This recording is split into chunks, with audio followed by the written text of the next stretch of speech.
사랑하는 성도 여러분, 영혼이 잘되어 범사가 잘되고 강건하시기를 주 예수님의 이름으로 축원합니다. 오늘은 시편 5편 1절로 12절에 나타내신 하나님의 뜻을 전하고자 합니다. 시편은 성령에 감동된 사람들이 하나님 앞에 정직한 영으로 올리는 기도와 찬양 등 다양한 형식의 시입니다. 오늘 시편 5편을 통하여서 성령에 감동된 다윗이 바라본 하나님에 관하여 살펴보고 신앙생활의 교훈을 얻고자 합니다. 시편 5편 1절 여호와여 나의 말에 귀를 기울이사 나의 심정을 헤아려 주소서. 이 기도를 보면 입술로 나오는 말을 주의 깊게 듣고 마음을 헤아려 달라고 기도합니다.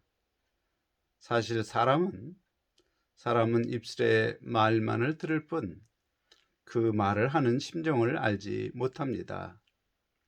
하지만 하나님은 우리의 마음을 아시는 영이시니 입술의 말뿐 아니라 그 말을 하게 된 심정도 헤아려 아시는 분입니다. 그것을 깨달은 성도만이 다윗처럼 정직한 영으로 하나님께 나아갈 수 있습니다. 시편 5편 2절 나의 왕 나의 하나님이여 내가 부르짖는 소리를 들으소서. 내가 주께 기도하나이다. 이 기도는 도움을 구하는 부르짖는 기도입니다. 그런데 누구에게 부르짖는가? 하나님의 여러 호칭 중에서 나의 왕, 나의 하나님으로 부르는 것에 주의하여야 합니다. 왜냐하면 왕과 백성은 언약 관계입니다. 백성은 왕의 명령에 순종할 의무가 있지만 반면에 어려움을 당하면 왕에게 호소할 권한이 있습니다. 그리고 왕은 그 백성의 호소를 듣고 문제를 해결해 주어야 할 의무가 있습니다. 그러므로 다윗은 성경의 하나님과 자신의 관계를 분명하게 왕과 백성의 언약 관계로 설정하여 나의 왕으로 부릅니다. 다윗이 시편 5편 3절에 여호와여 아침에 주께서 나의 소리를 들으시리니 아침에 내가 주께 기도하고 바라리이다 고백하며 여호와 하나님께서 자기의 기도를 들으시리라 확신하는 근거는 바로 왕과 백성의 관계이기 때문입니다. 그러므로 하나님은 나의 왕으로서 백성인 나의 기도에 응답하실 것을 부르짖는 기도에 응답하실 것을 믿는 믿음의 고백이며 하나님은 어떤 경우에도 반드시 언약을 지키시는 신실하신 하나님이심을 믿습니다. 그런 의미입니다. 그러므로 이런 기도는 다윗처럼 오직 정직한 영으로 하나님을 경외하는 성도만이 할 수 있는 기도입니다.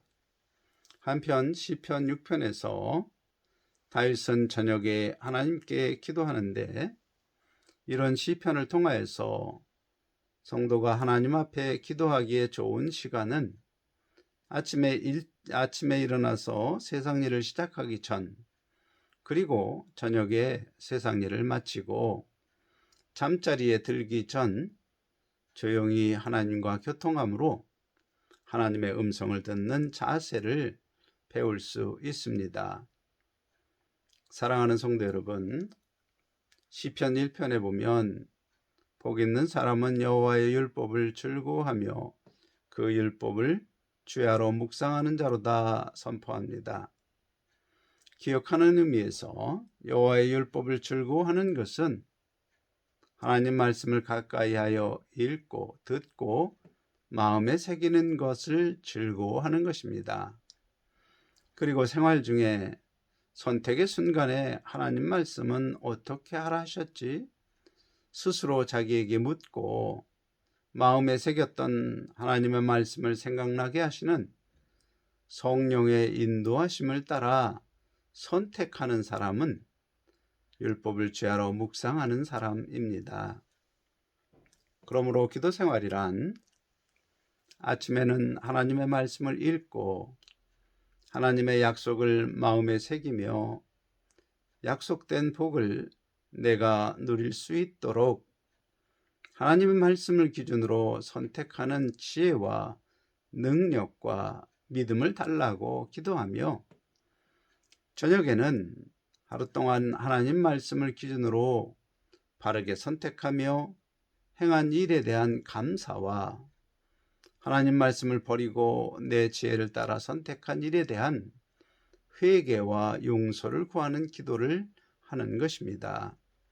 그런 기도의 습관은 다윗처럼 정직한 마음으로 평생 하나님과 동행하는 성도로서 온전하게 성장하게 하고 하나님의 기쁨이 되는 인생을 살게 됩니다.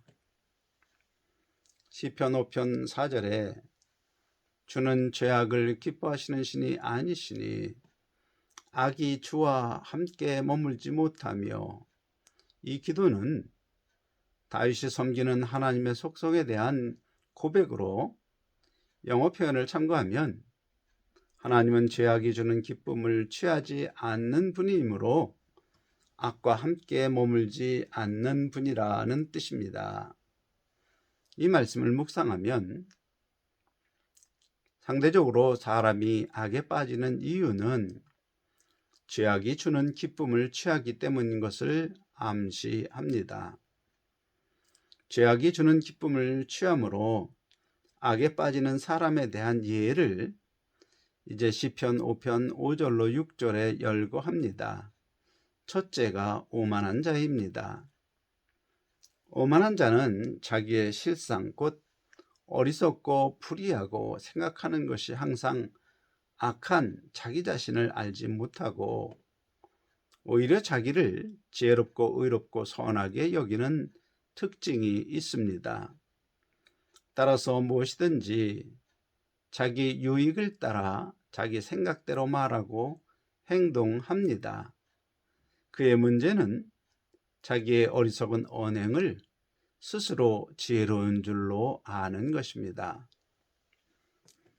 성경의 그런 대표적인 오만한 자가 바로 암몬 왕 한운입니다.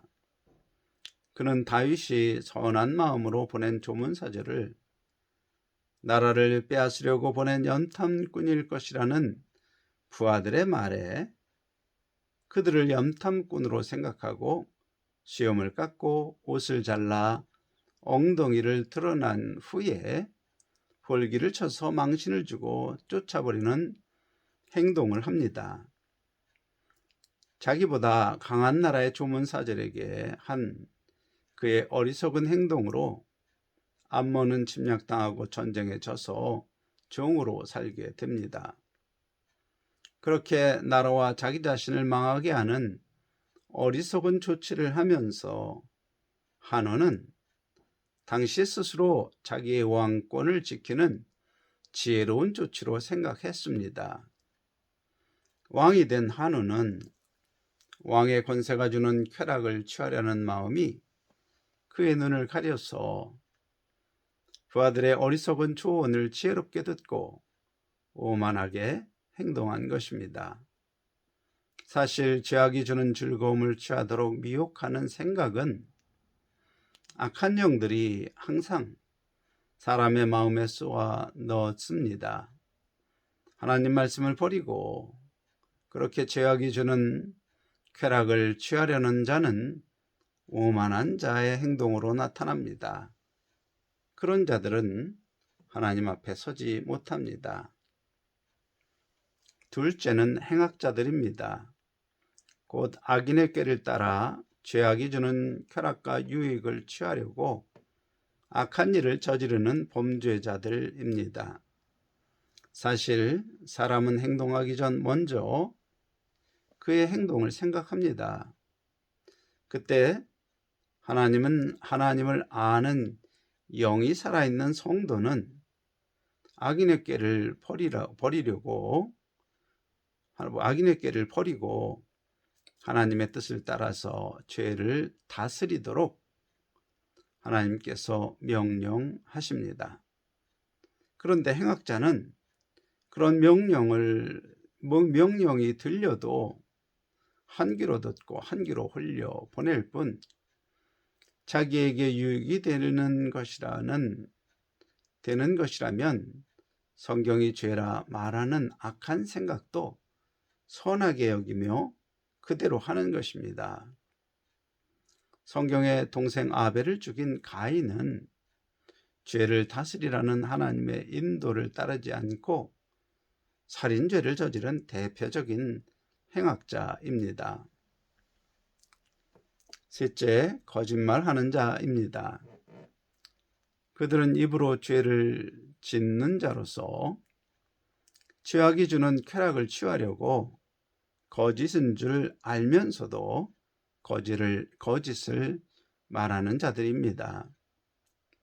성경은 거짓의 아비는 마귀라고 분명히 선언합니다. 그러므로 영적으로 볼 때 의도적으로 거짓말하는 자는 나의 아비는 마귀다, 나는 마귀에게 속한 자이다, 그렇게 선언하는 것과 같습니다.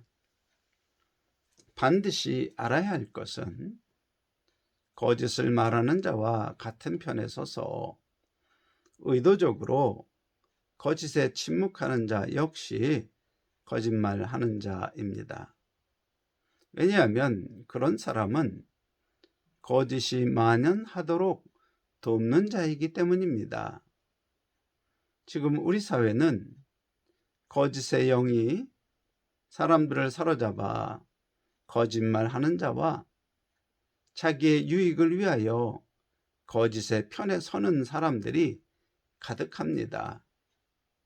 다윗은 그런 자들이 멸망할 것이라고 선언합니다. 사실 심각하게 이 거짓의 문제를 보아야 합니다. 하나님은 거짓말하는 사람들만 골라서 멸망케 하게 하시는 것이 아닙니다. 바로 거짓을 자기에게 유리하다고 용납하고 침묵함으로써 거짓이 만연되게 된 그 사회 전체를 멸망시키시는 것입니다. 가령 2명의 북송 어민 문제가 처음 국회에 제기되었을 때 장관이라는 사람이 그들의 귀순 의사에 진정성이 없었다. 그래서 자발적으로 북송한 것이라는 이유를 댔습니다. 그런데 끌려가지 않으려고 머리를 땅에 찢고 발버둥 치는 장면이 사진과 동영상으로 공개되고 자필로 귀순 자술서가 있음이 공개되면서 국회에서 국민에게 공개적으로 장관이 한 말이 거짓말이었음이 명백하게 드러났습니다. 그러자 그들은 말을 바꾸어 16명을 죽인 흉악범임으로 북송했다 말합니다. 그런데 16명의 살인을 입증하는 증거는 하나도 제시하지 못합니다. 다만 북한을 감청한 기밀 정보라 말할 수 없다고 합니다. 그런데 당시 살인 현장이라고 하는 배를 검사한 검시관은 혈흔이나 핏자국을 배에서 발견하지 못했다고 진술합니다. 정황상 16명을 죽인 살인자라는 주장도 거짓말일 확률이 매우 높습니다. 문제는 교회를 다니는 기독교인이라 불리는 사람들이 그런 거짓말하는 사람을 자기 편이라고 단죄하지 않고 용납한다는 것입니다. 영적으로 볼 때 거짓을 묵인하고 용납하는 그들은 하나님 말씀을 버리고 자기 유익을 위하여 마귀의 자식이라고 스스로 선언하는 것입니다. 광우병 파동 때 미국산 쇠고기를 먹으면 뇌에 구멍이 송송 뚫린다고 보도한 방송국은 그 거짓말을 알고도 아무도 책임을 묻지 않았습니다. 그 방송국은 사드의 전자파에 노출되면 전자레인지처럼 튀겨진다고 거짓말하며 우리 사회를 또 혼란으로 몰고 갔습니다. 성도는 단호하게 거짓말하는 자들을 단죄해야 합니다. 그것이 하나님 편에 서는 것입니다. 넷째, 피 흘리기를 즐기는 자입니다. 피를 흘리는 것은 몸에 상처가 났기 때문입니다. 문자적으로는 폭력을 사용하여 사람을 해치는 자로 볼 수 있습니다. 영적으로 보면 성경은 피에는 생명이 있다 말합니다. 따라서 상처를 주어 피가 흘러나오는 것은 생명을 위태롭게 하는 것입니다. 따라서 영적으로 보면 사람의 마음에 상처를 주므로 상처받은 사람의 생명, 곧 하나님을 경외하는 생명이 점점 소실되어서 실족하는 경우로 볼 수 있습니다. 더구나 그런 것을 즐겨 하는 것은 피 흘리며 죽어가는 모습을 보며 일종의 쾌감을 느끼는 악한 자입니다. 사람의 마음에 상처를 주는 것은 주로 상대방의 입장에 대한 배려가 없이 무책임한 말과 하는 행동입니다. 또한 믿었던 사람에게 배신당할 때도 마음에 깊은 상처를 받습니다. 곧 앞에서는 친한 척하고 뒤에서는 험담하는 그런 것을 알았을 때 그런 배신을 느낍니다. 사람의 마음속 생각을 아시는 하나님 앞에 그런 피 흘리기를 즐겨하는 사람은 악한 자로 심판을 받게 됩니다. 그러므로 예수님은 예할 것은 예하고 아니요 할 것은 아니요 하라 하신 것입니다. 다섯째는 속이는 자입니다.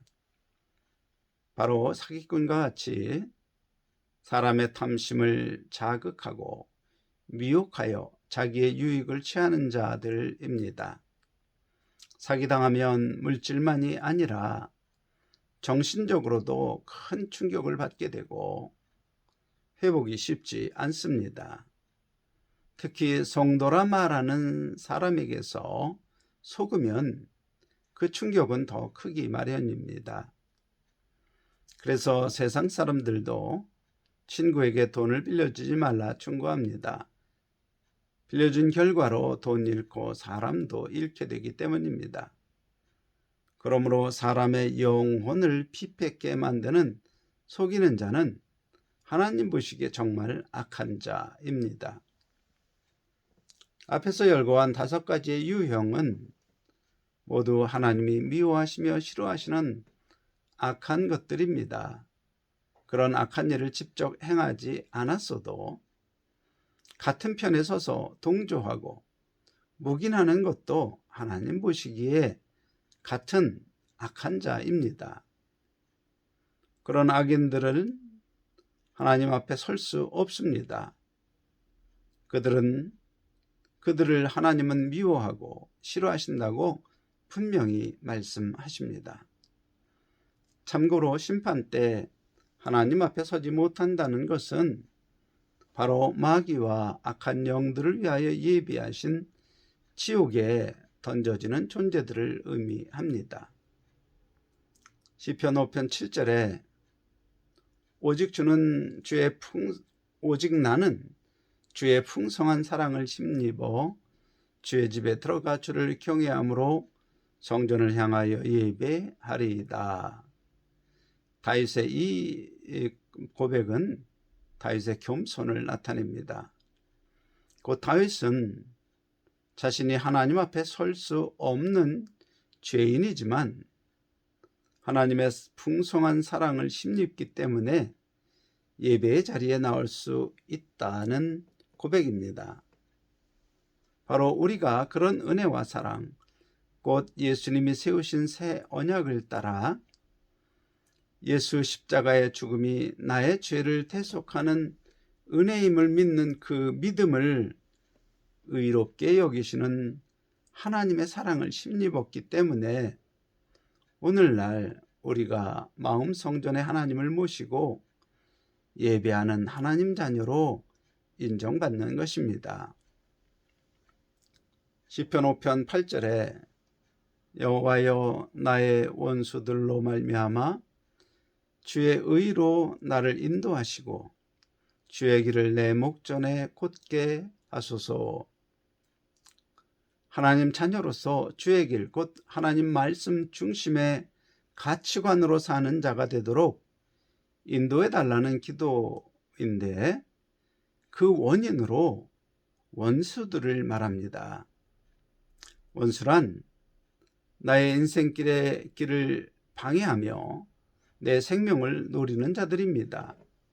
그런데 그런 원수가 악한 속마음을 감추고 친절한 겉모습으로 거짓과 아첨하는 것을 분별하지 못하고 죄악의 길로 미혹당할 수 있기에 주께서 분별하는 지혜를 주셔서 주의 길 곧 진리의 길로 갈 수 있도록 해달라는 기도입니다.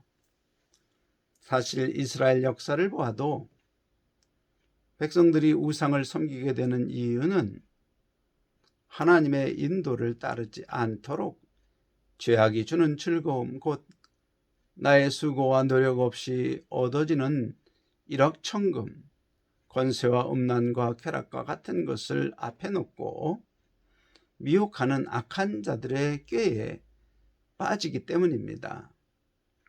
따라서 악인들을 쫓아내 달라는 기도는 내 마음의 악한 꾀로 미혹하는 악인들의 꾀를 분별하고 거절함으로 쫓아낼 수 있도록 정직한 영으로 주의 길을 곧게 걷는 것을 기도하는 것입니다. 그래서 오직 주의 인도하심을 바란다는 고백인 동시에 주님만이 나의 길이요 진리요 생명이 되심을 고백하는 기도이기도 합니다. 시편 5편 11절로 12절에 그러나 주께 피하는 모든 사람은 다 기뻐하며 주의 보호로 말미암아 영원히 기뻐 외치고 주의 이름을 사랑하는 자들은 주를 즐거워하리이다. 여호와여 주는 의인에게 복을 주시고 방패로 함같이 은혜로 그를 호위하시리이다.